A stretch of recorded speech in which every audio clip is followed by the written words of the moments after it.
hopefully your self-worth won't tarnish because that's internal. I only thought my self-worth got stripped from me because I gave it to someone else, but that I should have never gave it to them in the first place. We might laugh, we might learn, we might be your games with peace. What's up, guys? Today on the show, we're talking with Kiki Pickett. Kiki is a 5-year NWSL veteran where she played for Kansas City Current, NC Courage, and Bay FC, and she recently signed with the San Diego Wave. It's funny because we actually talked to Kiki a few weeks before she was signing with the Wave. So we talked a little bit more about her time at Bay FC, but it was actually such an interesting time to talk to an athlete when they're in between two teams and there's a little bit of the unknown. So we kind of got to talk about how she was dealing with a lot of uncertainty about the future, but it gave us a really cool perspective to hear from an athlete. I really feel like we had a very vulnerable conversation with her because of that. And she was giving us like super honest, real feelings and emotions. And I really loved hearing about how she was learning to maintain her self-worth, even in a time where it was really tough. Yeah, and I'm actually so pumped and relieved to hear that she signed with the Wave too, because that's really cool. I think that's going to be a really good fit for her. But it was an incredible conversation, and we're so excited to see her thrive there. So enjoy. Soccer has been part of your life for so long, but can you tell us, like, when did it become a part of your identity? I would say probably when I was 14, because we started like national team camp and travel soccer. So missing like half of school or missing Fridays and Mondays when I'm like, oh, yeah, I prefer this over something else. So I think that's when it started. I think the biggest amount of school that I missed was like 55% of school my junior year in high school. Wow. And I got one of those like tardy things in the mail. And I'm like, I don't know what to do. And no one talks about that experience of how when you miss big chunks of school as a kid, it makes you really start to identify as a soccer player, like starts to conflict with being a student. And I do feel like that is like a rite of passage, is missing big chunks of school for soccer. Yeah, I think it's like a more of a sacrifice. And you're like, if you really want to do soccer, you have to make sure your school's on top of things. So I emailed all my teachers, all my professors before I leave. I told them dates. I try to do homework beforehand. Then I like have my whole packet. And like this one math teacher that I had in high school, I had like this much of math work. I showed it to her and she's like, I trust you. That's a lot. It was good, but I was like, no, wait, I just want you to look at it because I put in a lot of effort. So just for me, just at least scan a few more pages. That's funny. I feel like you also grow up faster having to do that, because that is a lot of responsibility as like as a high schooler. Yeah. At that point, did you think like, okay, I can balance this, I want to play in college? Like, did you know from an early age that you wanted to play college and play pro? Growing up, I was watching like the 99ers full team of a national team. And so that's where like my head was at. I didn't even think of college until like sophomore, junior year of high school. And I was like, oh, this is the next step. And yeah, I think it just was like really fast. During that time, they could pick us up anytime. And so there's like freshmen verbally committing. And you're like, I don't think I committed until like my end of my junior year, beginning of my senior year. I was kind of a late bloomer, but that was a shock. It's crazy how much the recruiting has changed. There is such a difference now. But yeah, it was scary when people would be like committing freshman year and you're like, should I be doing that early? And like you're such a kid yourself at that point still. So there's like a lot of growth. So it's nice that you got to wait till your end of junior year. Was there anywhere besides Stanford that you were looking? It came down to UCLA and Stanford. Great options. And I think my family is really honed on our education. And so that like, if you had a chance, why wouldn't you?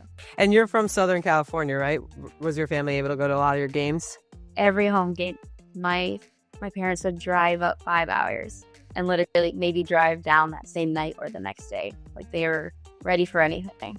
That's awesome. Is there anyone else, like any coaches or anyone else that is a part of like your life that has really helped you with your journey in soccer?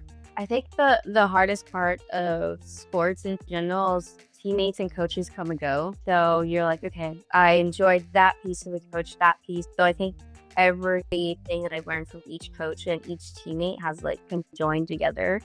And I appreciate like learning certain communication styles, tactics from certain coaches, like I've finally felt like I got out of my bubble this year and creating friends and not just teammates. So we're trying new things. Do you have any other outlets for your sport? I love to journal. daily, and I also love to read. How did you get into journaling? Were you always a journaler? Because I find that very difficult to start if you're I not can't used imagine to doing starting that. I don't know I've where I'd tried. begin. And then I'm like, nope. So how did you get into it? Were you always that type of person? Because I think that it's a really healthy outlet and tool for people if like that suits them and their schedule. But I'm just curious how you got into it. I love writing in general, and I started poetry in college. There's a lot of emotions, I would say negative emotions, that came out of my poetry, but that was also healing. And so I knew that I needed it, and I think I took a couple years off, starting my first and second year of the league. And I was just like, Kiki, clearly there's something still inside you that you need to let out. And I was like, let me just write it out. And I was like, after you write it out or you can talk it out, you're like, wow, that felt really good. And then I was just like, okay, let's journal every day before training. Because you show up to training enough to activate, to eat maybe, roll out, chat with teammates. So I'm like, okay, I'm in the locker room early enough to write for 10 to 15 minutes. If not, if I don't feel like journaling, I'll read my self-help book and write down the quotes that I love and maybe write why I like it. And then that kind of helped spew some emotions. And if you don't have emotions that day, you just feel like, I woke up tired. I don't know if I'm ready. It's okay. On my birthday, I said, happy birthday to you. And said, I'm excited for this day for a team dinner tonight. Yeah, that sounds like a really healthy ritual to do. I really like that. That's awesome. The self-help books, do you have any recommendations? Like, what are your favorite ones? I read like a perfectionist book because I'm so like on top of things and just being like, it's okay. And like expecting perfection from other people is also a way of controlling. And so you like have to like, I'm learning to let things go a little bit. So journaling seems to be a big one, but is there anything else like to help you navigate dealing with like the ups and downs of a professional career? This year specifically, I've leaned on my teammates a lot more. And usually I like to stay in my shell, in my bubble, and just be like, I'm the only one going through this. No one knows that I understand, and I can't let any of my emotions out because that's not professional. Then I realized I'm not alone. I literally told one of my teammates that morning. I was like, I don't know if I can do this. And they're like, me neither.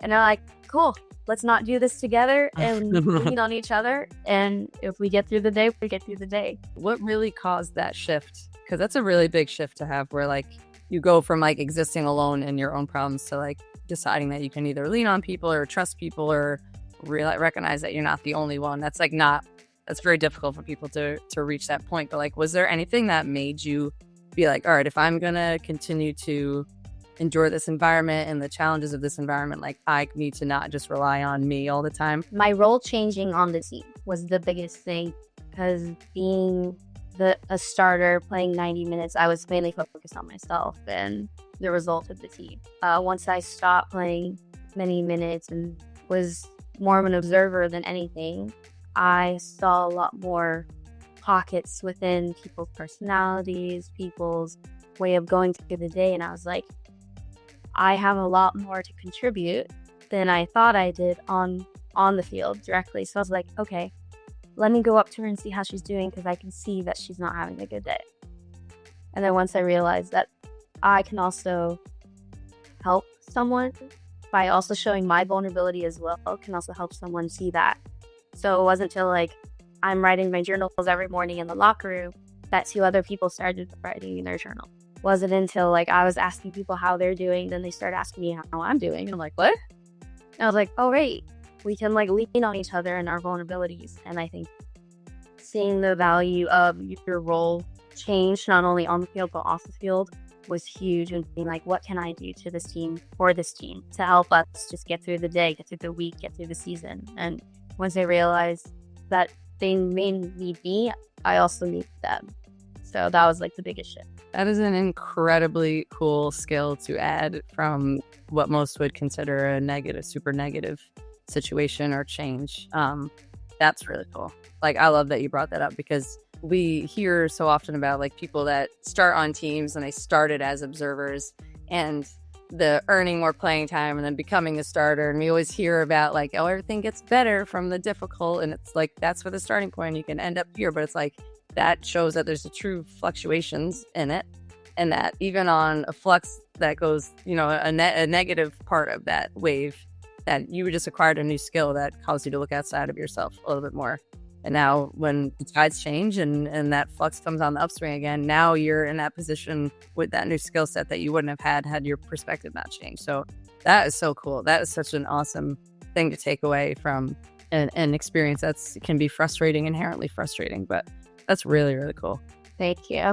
I think that's great advice for anyone who's listening who has had a shift in their playing time, that there are other things and other positives you can take away from that time and grow as a person, which it sounds like you did tremendously. When I was in college, I was a starter, played a ton, and then slowly declined as I went on. And I feel like if I did something like that, I would have been so much happier. Because when you're so focused on yourself and you connect your worth with your playing time, it can be so damaging. How do you separate your worth, like with performance? Do you have any tips for anyone who's struggling with that? Well, I'm still struggling myself. This was like a part of the shift. Was at first I was like, oh, I'm not enough. I haven't done enough to deserve to be on the field. It's me. I need to keep training. I need to keep doing all these things, acquire these new skills. And sometimes there's nothing you can do about it. And that took me a bit to realize that my skill sets are not particularly maybe for this team or this coach or the style of play. And I was just like, that's okay. I mean, it still hurts when you get that week leave. You're like, all right, Kiki back on the bench. You're like, okay, let's go. But you get to like switch your roles weekly and be like, okay, I'm here for my teammates wherever they need me. I got this. If not, they also want me to do my best on the field, and I have to be ready even if I play 15 minutes, 10 minutes. I'm going to go out there and finish the game off. There's a lot you go through, and I'm still learning, but I will continue to learn with every role and team that I have, and hopefully your self-worth won't tarnish because that's internal. I only thought my self-worth got stripped from me because I gave it to someone else, but that I should have never gave it to them in the first place. The second that your perspective shifts from like, oh, I'm on a team and there is a handful of people that decide my playing team, that's not the world, that's just a select group of people, and maybe I don't work in this environment so well, but it is it's an isolated environment of approval or the lack thereof. But like there are plenty of other environments where, yeah, if your self-worth is internally determined, then it's a matter of finding an environment where that self-worth can shine. And you can only control what you can control. Like you're doing all of the extra things to progress on the field, and then you have to kind of leave the rest to wherever you are, whatever environment, and find the place that works for you. If you could go back and talk to your younger self, what would you tell her about your journey so far, about handling pressure in a certain way, or anything that you'd want to tell your younger self? It could be soccer or not soccer related. Weirdly, like a week ago, I just wrote to myself. And the biggest thing that I told myself is to lean on others and don't be afraid to show who you are, good or bad. Because the good, everyone sees the good. We're like, oh, she's okay. You're like, no, I'm going through all of this too. I'm just maybe able to handle it better externally. Don't be afraid to be yourself and show who you really are, because you're good. Your strengths and your vulnerabilities make who you are, and people are going to love you for that regardless. And if they don't, those are not the people that you need to be surrounded with. I love that. Yeah, I feel like having that support system where you can be vulnerable and be honest and not just say like, how are you? I'm good. It's like, actually, I'm not that good today. Here's why. And maybe they can help you, whether that's giving you advice or just listening to you. Having someone to listen is so important. So I love that. All right, I gotta ask you, you've had quite some goals, quite some bangers in the NWSL and at Bay FC, and I loved the one at Wrigley Field, the first ever goal there. Can you tell us about that moment? Because that was such a high, that was incredible. Can you tell us about what that was like? How'd that feel? It was just like a spur in the moment. My first touch prompted me perfectly to take a shot. And then I think I heard like 2 or 3 of my teammates be like, shoot it. And I was like, okay, maybe I should. And then it just curled right on the right side, and I was like, I did it.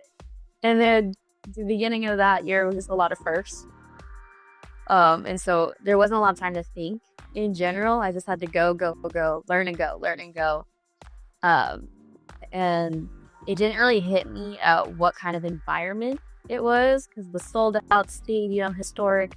It didn't really hit me until I think we got back into San Jose. I was reading all the messages and everybody was responding. I was like, oh yeah. While I was doing all of my stuff, I forgot that this is the historic moment for women's soccer. So I was just like, oh, that's me.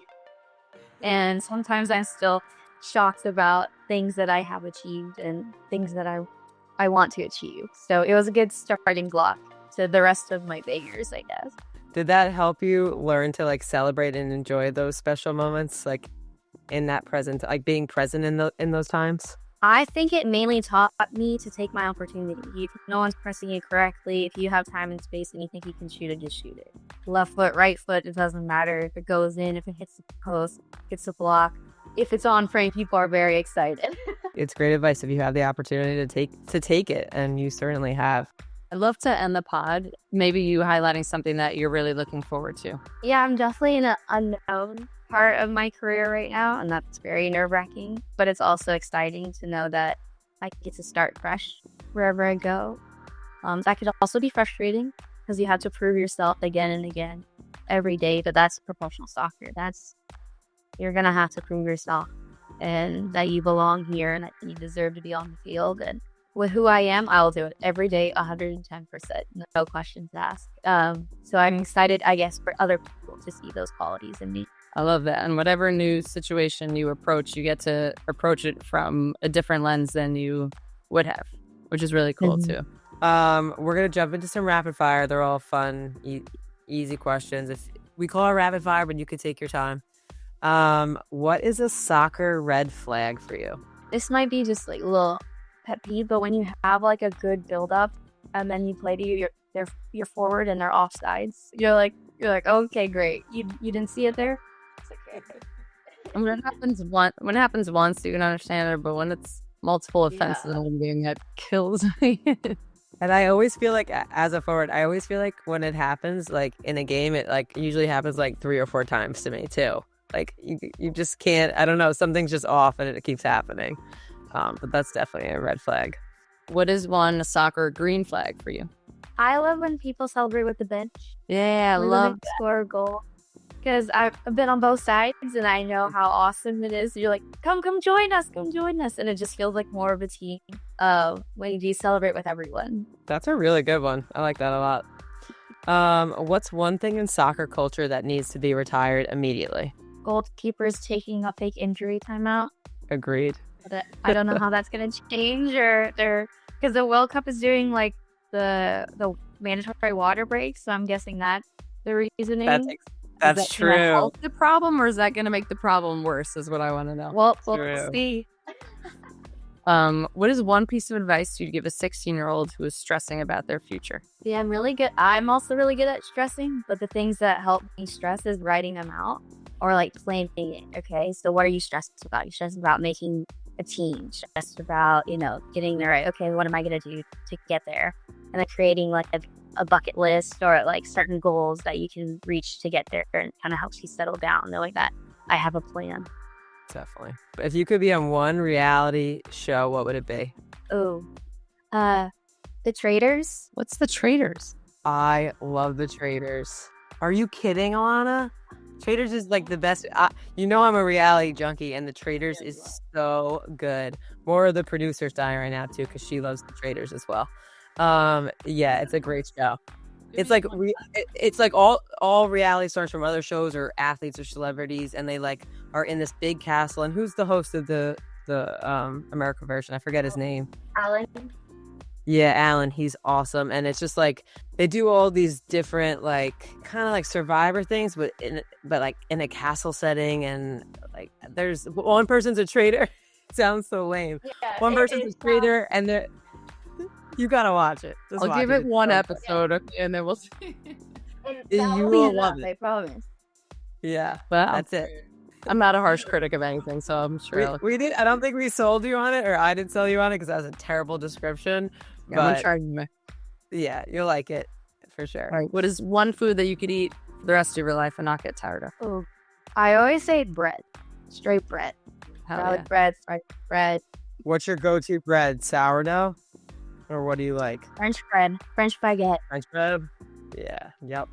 Every bread is good, but that is a good one. Last one. What's your biggest soccer girl prop?